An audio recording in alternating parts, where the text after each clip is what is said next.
Kia ora and welcome to this video on question 4 of the 2021 Scholl Calc paper. The first two parts of this question are differential equations, and then the last part is a nice sequence, which is going to take a bit of maths to get through. In NCA level 3, differential equations have two types. They either anti-differentiate straight away, or you have to separate the variables before anti-differentiating. In scholarship, occasionally there's harder differential equations, and they usually give you a hint beforehand in order to solve them. For this question here, you needed to realize that the equation actually separated. Okay, there's only two variables in the problem. There's the amount of money that's in the investment, and then there's time. The value of D is actually a constant. Okay, it's the deposit rate per annum, and it comes from $4,500 being contributed by the couple each year, plus $500 coming from the government. So the D value there is 5,000, and it's a constant. Okay, so solving this problem is actually quite simple, knowing it's separable. We've got dA dt, the rate that the investment is changing over time, is equal to 0.16a plus 5,000. And that whole right-hand side, you can drop underneath the dA,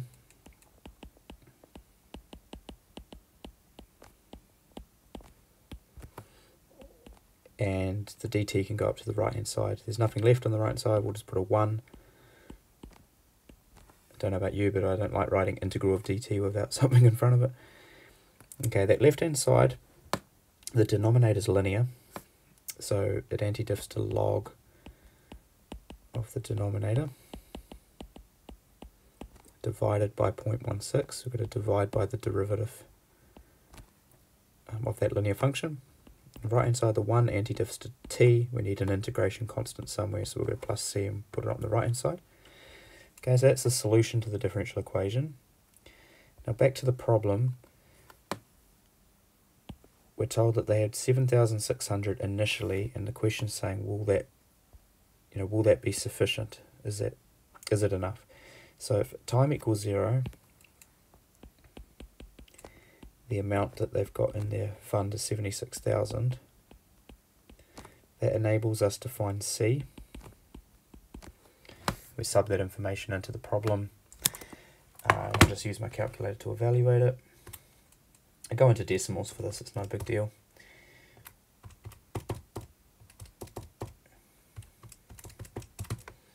That gives us C is equal to 60.9396 to 4dp. And then there's a couple of ways of solving the remaining part of the problem.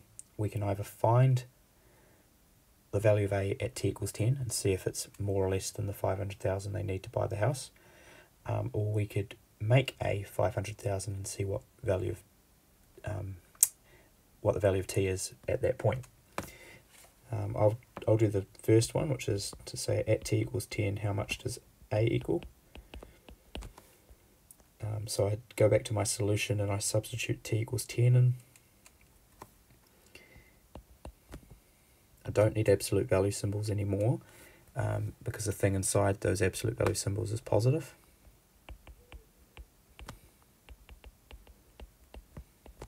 And I bring the 0.16 up to the right hand side. T is 10 and C, we've already found out what C is. I'm just giving enough accuracy for C just so that there's no rounding issues later on, which can be the case when you have exponentials involved.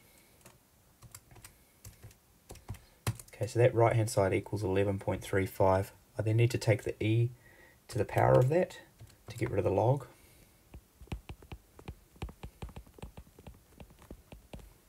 And that comes to be 84,994.00. And then I subtract the 5,000 and divide by 0.16.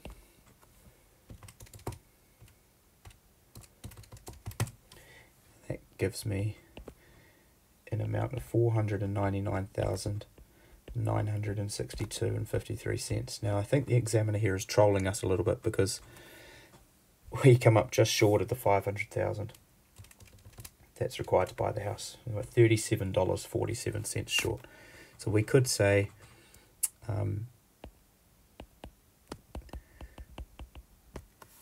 what's happened to my writing there? the initial investment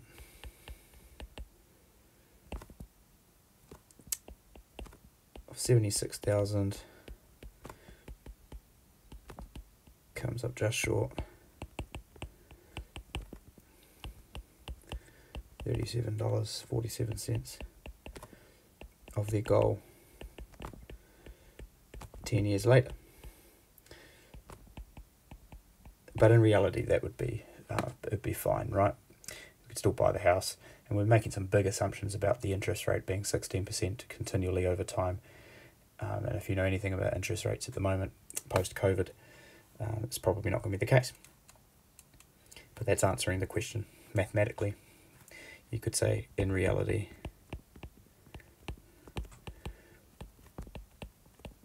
they should be fine. Alrighty, second question. The differential equation here is also separable. The right-hand side is a product of two functions, one with x's and one with y's, and we can move them around. We're given this initial condition. The way that we read this is when x equals 0, the y value is a, and we're told that a is positive. The first question asks us to find an explicit expression for this function. So we solve the differential equation.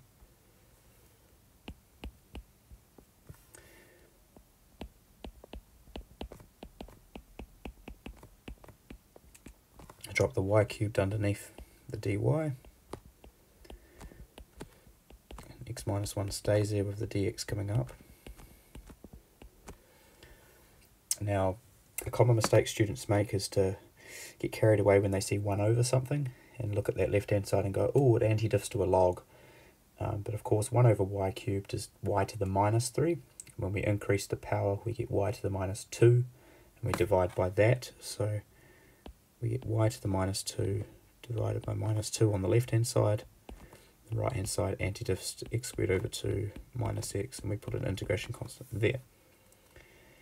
A personal preference of mine is to avoid fractions where possible, so I'm going to write y to the minus 2 as 1 over y squared, and I'm going to times everything in that equation by minus 2. See, no, I'm not going to write that. Yes, I am going to write that. That one's going to be plus 2x, and then when I times that constant c by minus 2, rather than write minus 2c, I'm just going to put a new letter k, okay, where k is a constant. Okay, now we were asked to make y the subject of this equation. It said find an explicit equation.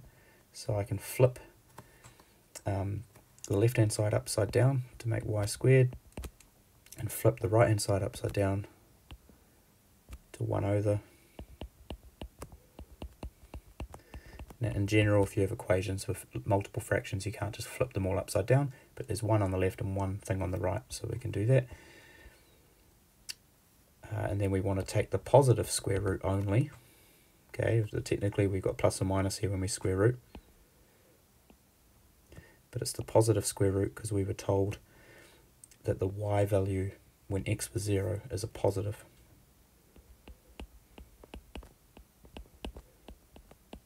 Okay, at this point we're going to find k. Sub in x equals 0, y equals a. That's why I was saying when we sub in x equals 0, the right hand side becomes 1 over the square root of k, and the left hand side becomes a. And for a to be positive, that root had to be a positive root. If we rearrange that, we get k is equal to 1 over a squared, and therefore our function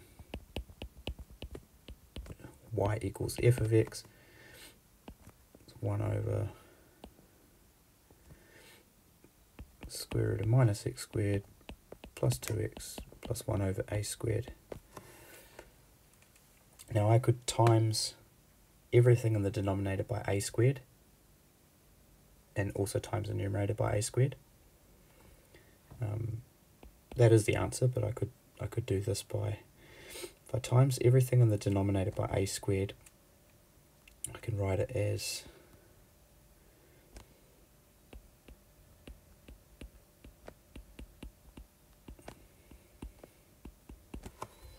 bear in mind that because I did that underneath the square root, really I've just times the denominator by a. So the numerator gets times by a. And that there's an equivalent expression, but you didn't need to do that.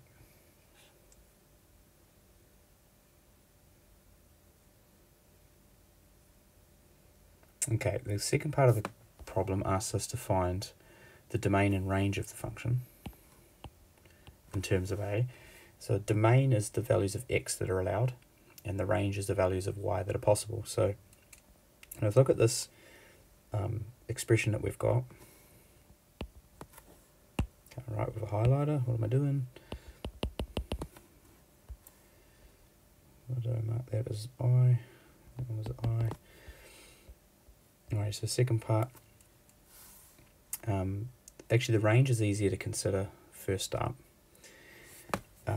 What values of y are possible? Well, that denominator is a square root of something, and we want it to be greater than 0. Okay, the stuff underneath the square root can't be negative because we'd end up with imaginary y values, and it can't be 0 because we get a divided by 0, which is not defined. But it is a square root of something. It has a parabola. You see that there's a parabola underneath the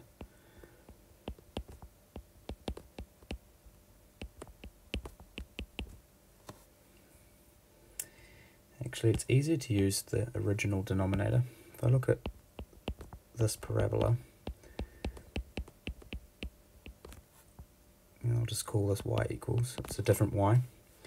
If I differentiate that, minus 2x plus 2, the 1 over a squared disappears because a is a constant. And if I make it equal to 0 to find the parabola's min or max, I get x equals 1. Now, because it's an upside down parabola underneath that square root, an upside down parabola will have a max, and the max occurs at x equals 1.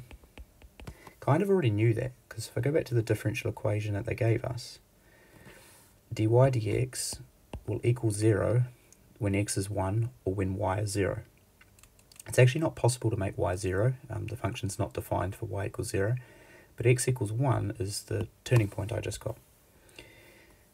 When we make x equals 1, the y value that we get out is 1 over the square root of 1 plus 1 over a squared. So that is actually the minimum value of y, because it's the biggest. At x equals 1, the denominator is biggest, which means the whole thing will be smallest.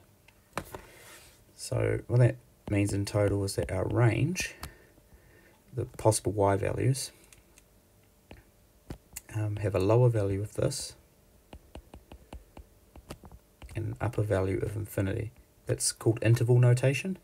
Another way that you could write this would be just to say that y is greater than or equal to 1 over root 1 plus 1 over a squared. Equal to, because it is possible to get that y value when x is 1. Now the domain, the possible values of x, well, the only restriction here is that we want that denominator, the thing underneath the square root, to be positive. Okay, so if we set that restriction, we want minus x squared plus 2x plus 1 over a squared. We want that to be greater than 0. Now it's easier to solve quadratic inequalities equal to 0. And if you do that, you get two values of x. You get 1 minus the square root of 1 plus 1 over a squared, and you get 1 plus the square root of 1 plus 1 over a squared. That's using the quad formula. It's a, I was going to say sad parabola, but it's an upside down parabola, and we've just found the roots of it. If we want it to be positive, that parabola to be positive, then we need to be inside the roots. So we go, those are the x values possible, not including them, because if we went equals, the denominator would be 0, and that wouldn't work. So that's our domain. And if you write it in interval notation like I did before, then the interval notation is going to have round brackets for both of them.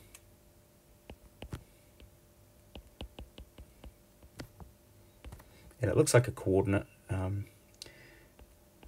There are some things in maths where notation's used to mean different things. Okay, that's the domain. Now the third question asks us to sketch this function as a tends to infinity. So as a tends to infinity, if we look at our original function, the only thing that will change is this 1 over a squared thing will disappear. A gets really large, 1 divided by a large number disappears. So we have a function that's y equals 1 over square root of negative x squared plus 2x. Okay, now you could look at a graph on the graphics calculator, or Desmos if you're not in an exam situation, but we already know that this has a minimum at x equals 1, because that's when the denominator is the biggest, so therefore 1 over a big number. And if we look at the range there, we can get rid of that term there, because a is tending to infinity. We can get rid of that term there and that term there in the domain as well. So we have a range of y is greater than or equal to 1, and we have a domain which is x in between but not including 0 and 2. So a quick sketch of that would be, and bearing in mind I have absolutely no idea what the function looks like without technology. I have asymptotes on the axis, and I have another asymptote at x equals 2, and x equals 1 is when I have the minimum of the graph, which is y equals 1, and I just draw something like that in between and put some arrows on there. So that's my sketch. Alrighty, the third question, part C of this problem, is a lovely sequence.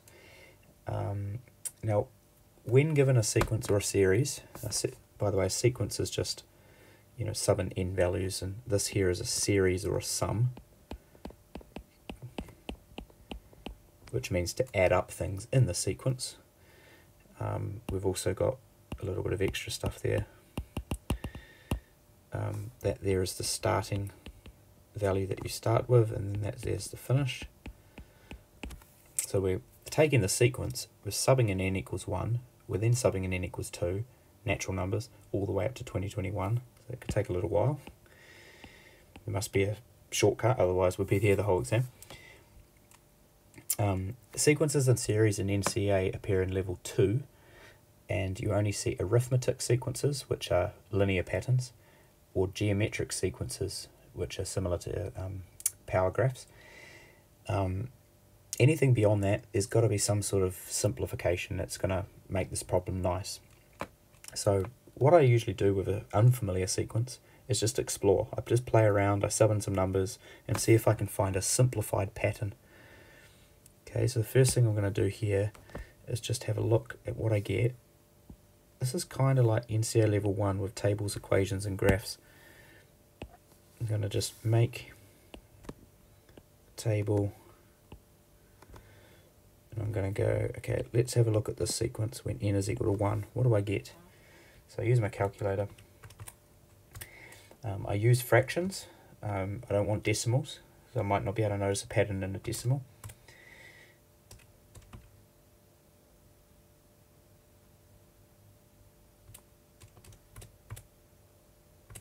Okay, and that comes out to be 3 over 2.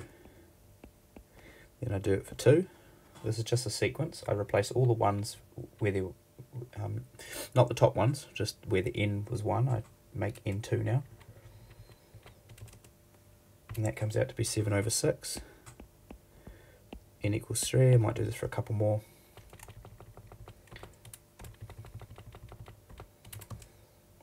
And it comes out to be 13 over 12. It's nice that they're all fractions, even though there's a square root involved. Now change all the 3's to 4's, and it comes out to be 21 over 20. Okay, now that's the sequence. So now the question is, what is the sum of those terms? So if I just sum up the first term, well, I just get the first term. If I sum up the first 2 terms,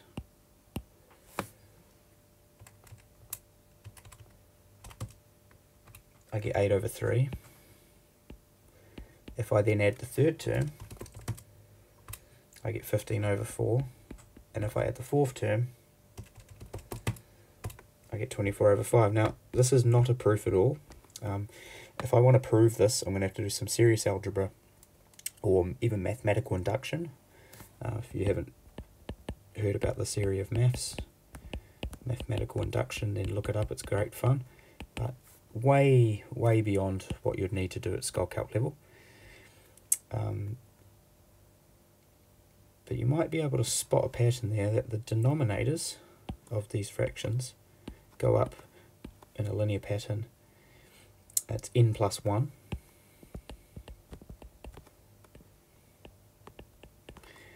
And now the numerator doesn't go up in a linear sequence. The numerator starts at 3, goes up by 5 to 8, then goes up by 7, then up by 9. So that's actually a quadratic pattern, and quadratic patterns involve square numbers. So if I think about the square numbers, well, 3 is 1 less than 2 squared. 8 is 1 less than 3 squared. And there's a bit of a lag there because 15 is 1 less than 4 squared. So that numerator is n plus 1 all squared minus 1. Now there's two ways of simplifying this. You can either just divide both the top and the bottom, you can divide both the top terms by n plus 1. So that first term will become n plus 1 and the next one will be 1 over n plus 1. Or you can recognise that that numerator is a difference of two squares, x squared minus y squared. So therefore it factorises to x plus y and x minus y. So it'll be n plus 1 plus 1, n plus 1 minus 1,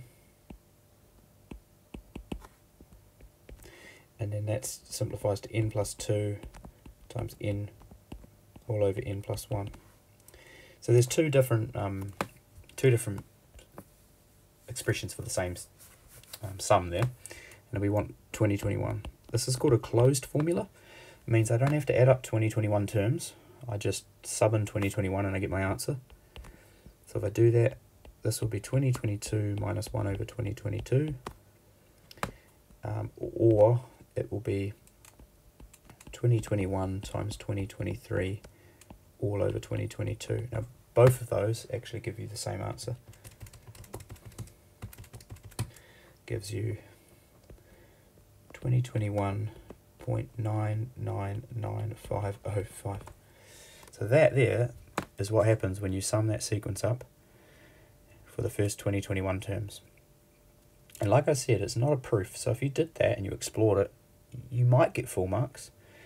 But if they want you to prove that that sum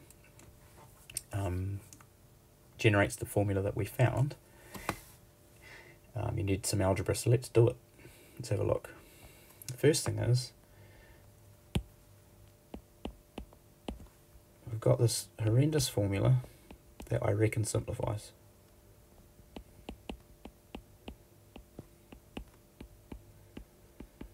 And the only thing I can think to do right now is to put the fractions together underneath. So if I do that, that 1 needs an n squared and an n plus 1 squared. The n squared term, the second term, needs an n plus 1 squared. And the third term needs an n squared. Okay, so I've just given every term a common denominator, and then I can put all the things together. Now if something's going to simplify underneath a square root, then it needs to be a perfect square. You can see that the denominator is a perfect square. I can get rid of the square root around the denominator by just writing n times n plus 1. Okay, I can square root that denominator. The numerator, don't know. If I expand it all out, I get n to the 4, and I'll leave this as an exercise for you guys, plus 2n cubed plus 3n squared plus 2n plus 1. Okay, so that's if I expand all these terms here and tidy it up, I get that. And like I said, it has to be a perfect square if it's going to simplify, and it turns out, really not obvious, but it turns out to be this. Again, I'll leave that for you to check out that it works. You can kind of see, n squared squared is n to the 4, And 1 squared is 1. But those middle terms there, where do they come from? But of course, if it is a perfect square, then the square and the square root can knock off.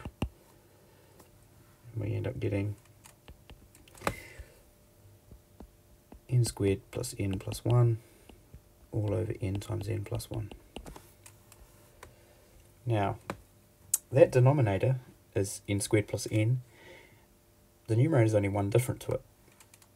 So I can write this as n squared plus n all over n squared plus n plus 1 over n squared plus n.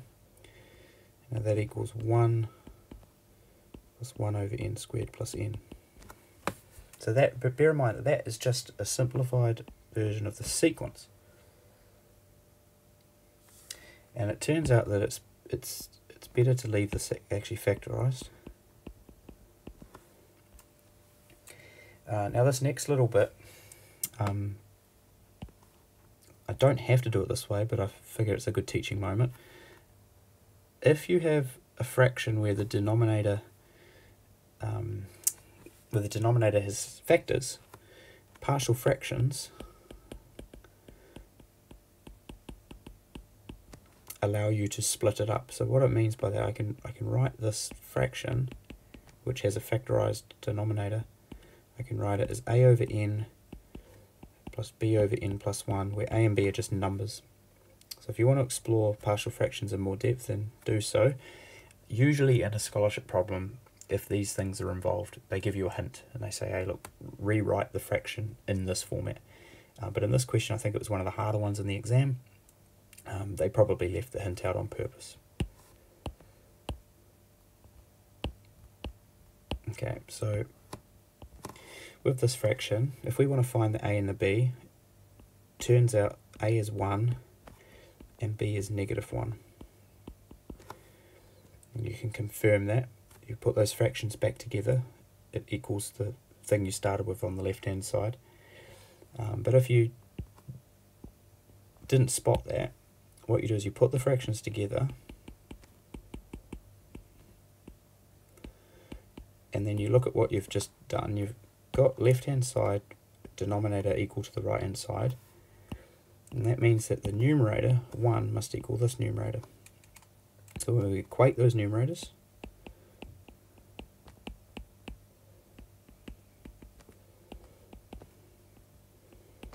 on the right hand side we've got a times n and we've got b times n, which is a plus b all times n, and then we've got an a.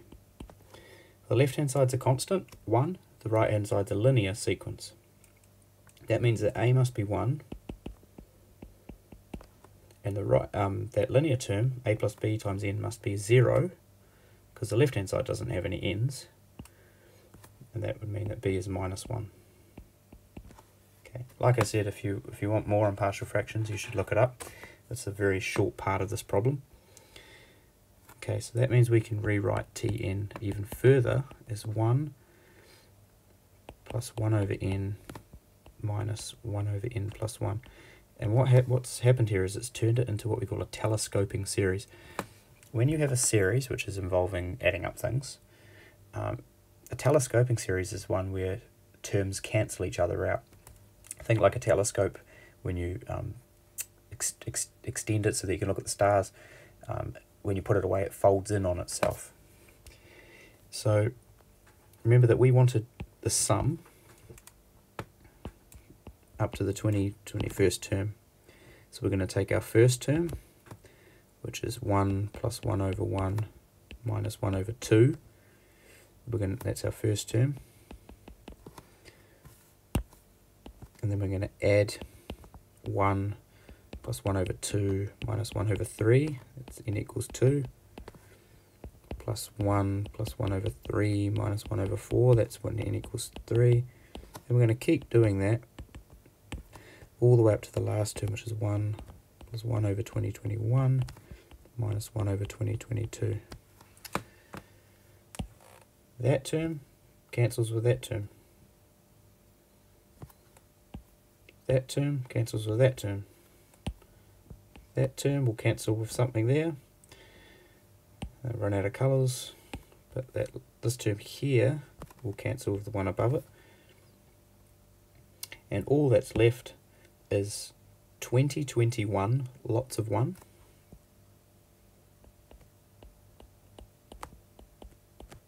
That's that first column, plus an extra 1 that didn't cancel, minus this term here, which was left with no mates either. And that equals 2022 minus 1 over 2022, the answer that we got about 10 minutes ago, just by trial and error. But that there is more of a proof, because we showed the algebra to get to that formula. Alrighty, hope you enjoyed that video, and it's given you some areas to explore further. We'll see you in the next video.